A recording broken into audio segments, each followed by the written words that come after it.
ক্রাইমের একদম নেপথ্যের পিন পয়েন্টে গেলে দেখা যায় হয় সেটা কোনো নারী সংক্রান্ত সমস্যা অথবা কোনো জমি সংক্রান্ত সমস্যা। আর আপনি যদি বিশ্ব ইতিহাস দেখেন, যে হেলেন অফ ট্রয় থেকে শুরু করে একদম আজকের পর্যন্ত, কিংবা মহাভারত থেকে শুরু করে অদ্যাবধি যুদ্ধগুলো পর্যন্ত, সব জায়গায় দেখবেন আপনি যুদ্ধটা কিসের জন্য, হয় জমি অথবা নারী।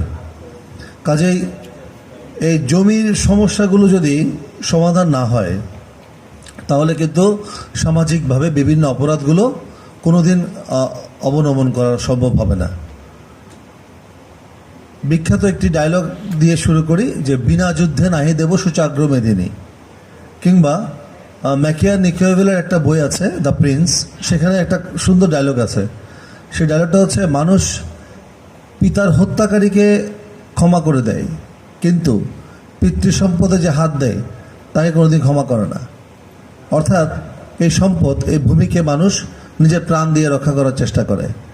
কাজেই ভূমি সম্পর্কে যে বিরোধগুলো, সেই বিরোধগুলো নিরসনে আমি মনে করি আজকের যে দিনটি, এই দিনটি একটি উল্লেখযোগ্য ভূমিকা পালন করবে, যেটি আমাদের জন্য ভবিষ্যতে আইন শৃঙ্খলা রক্ষা এবং আইন শৃঙ্খলা পরিস্থিতি সমুন্নত রাখতে অনেক অনেক সহযোগিতা এবং সাহায্য করবে। তো একটু আগে আমাদের অতিরিক্ত জেলা প্রশাসক সার্বিক মহোদয় বলে গেছেন যে আসলে মানুষের সাথে কষ্ট ভুলে যায়, কিন্তু প্রজন্ম থেকে প্রজন্ম চলে যায় তার জমির ঝামেলাগুলো মেটাতে। আসলে এটা খুবই সত্যি কথা।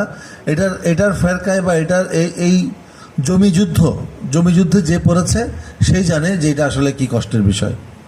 তো আমি আশাবাদ ব্যক্ত রাখি যে অবশ্যই আমরা একটা আধুনিক পদ্ধতির মধ্য দিয়ে গিয়ে এই ভূমি নিরসন এবং এই ভূমির যে বিরোধ, সেগুলো খুব সহজে সমাধান করতে পারবো এবং আমরা একটি সুন্দর বাংলাদেশ গঠনের পথে এই অ্যাপসটার ভূমিকাকে আমরা ভবিষ্যতে উল্লেখ করতে পারবো। তা আমি আপনাদের সকলের সুস্বাস্থ্য এবং দীর্ঘায়ু কামনা করে আমার মতামত